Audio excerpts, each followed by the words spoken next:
जी सुनील गायकवाड़। धन्यवाद माननीय अध्यक्ष महोदय जी। मैं अपनी पार्टी और माननीय प्रधानमंत्री नरेंद्र मोदी जी को धन्यवाद देना चाहता हूं, मुझे इस महत्वपूर्ण विधेयक पर बोलने का अवसर दिया है। अध्यक्ष जी, मैं मानसिक स्वास्थ्य देखरेख विधेयक 2016 के संबंध में अपने विचार रखना चाहता हूं। यह विधेयक निःशक्तताग्रस्त व्यक्तियों के अधिकारों और उनके वैयक्तिक प्रोटोकॉल संबंधी अभिसमय, जिसे 13 दिसंबर 2006 को संयुक्त राष्ट्र के मुख्यालय न्यूयॉर्क में अंगीकार किया गया था और जिसे 3 मई 2008 को प्रवृत्त किया गया था, उस पर आधारित है। भारत में भी 1 अक्टूबर 2007 को इस अभिसमय पर हस्ताक्षर किए थे और उसका अनुसमर्थन किया था।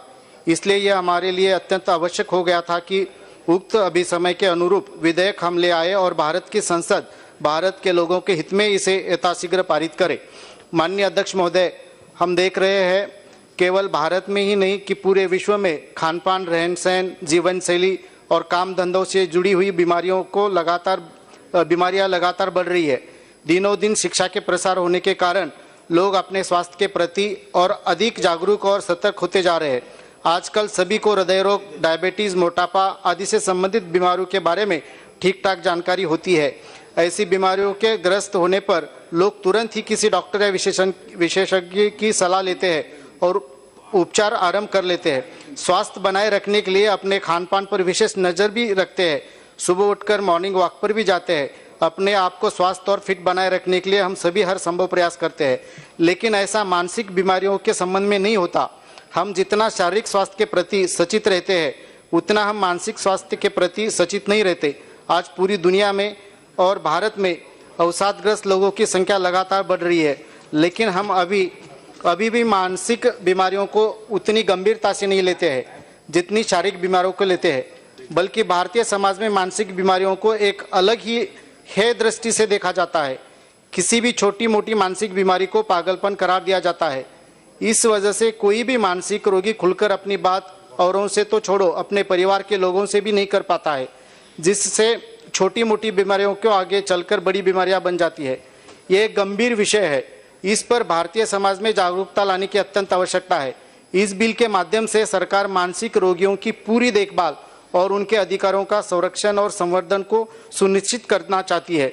इस बिल के माध्यम से सबसे बड़ा बदलाव जो लाया जा रहा है, वह खुदकुशी करने वालों को अपराधी नहीं माना जाएगा, बल्कि उसे मानसिक रोगी माना जाएगा।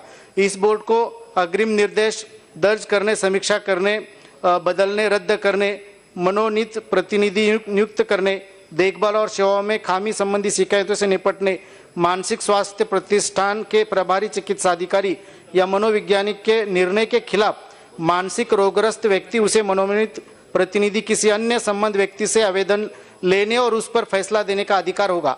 आत्महत्या को अपराध की श्रेणी से अलग करना और बिजली के झटके की उपचार पद्धति निश्चित करना, आत्महत्या का प्रयास करने वाले व्यक्ति को उस वक्त मानसिक रूप से ग्रस्त माना जाएगा और भारतीय दंड संहिता के तहत दंडित नहीं किया जाएगा। उपचार के लिए बिजली के झटकों की अनुमति केवल मांसपेशियों को तनावमुक्त करने वाले उपचार और एनेस्थीसिया के साथ ही होगी। ये उपचार पद्धति नाबालिगों के लिए प्रतिबंधित है। साथ ही मानसिक रूप से अस्वस्थ किसी भी नाबालिग को बिजली के झटके नहीं दिए जाएंगे, बल्कि व्यक्ति को भी यदि बिजली के झटके देने जरूरी होंगे तो उसे मसल्स को रिलैक्स करने वाली दवाओं के साथ ही एनेस्थीसिया देने के बाद ही ऐसा ट्रीटमेंट किया जाएगा। मैं समझता हूं कि यह एक ऐतिहासिक विधेयक है और यह बिल मानसिक रोगियों के इलाज और उनकी जिंदगी को बेहतर बनाने में बहुत बड़ी और महत्वपूर्ण भूमिका निभाएगा। इस बिल के माध्यम से मानसिक रोगियों को उनके पूरे नागरिक अधिकार के साथ न्याय देने का प्रयास कर रहे हैं। इसके माध्यम से उन्हें आसान और सस्ती स्वास्थ्य सुविधा उपलब्ध कराए जाने का प्रयास होगा। किसी व्यक्ति के जीवन काल में मानसिक स्वास्थ्य संबंधी समस्याओं के जुड़े तनाव, अक्षमता, बहिष्कार, रुग्णता तथा असामाजिक मृत्यु में कमी लाना, देश में मानसिक स्वास्थ्य को समक्ष में वृद्धि करना, मानसिक स्वास्थ्य परिचय तथा व्यापक पहुंच प्रदान करना, संवेदनशील समूह के लिए मानसिक स्वास्थ्य सेवाओं की उपलब्धता में वृद्धि करना, आत्महत्या और आत्महत्या के प्रयास की घटनाओं और खतरों में कमी लाना, मानसिक स्वास्थ्य संबंधी समस्याओं से ग्रस्त व्यक्ति के अधिकारों के लिए सम्मान तथा नुकसान से बचाव सुनिश्चित करना और मानसिक स्वास्थ्य संबंधी समस्याओं से कलंक को कम करना, मानसिक स्वास्थ्य के लिए कुशल मानव संसाधनों की उपलब्धता तथा वितरण। मानसिक स्वास्थ्य समीक्षा आयोग और बोर्ड।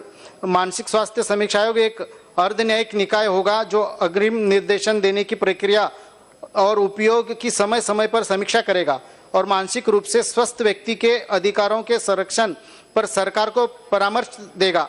आयोग राज्य सरकार की सहमति से राज्य के जिलों में मानसिक स्वास्थ्य समीक्षा बोर्ड का गठन करेगा।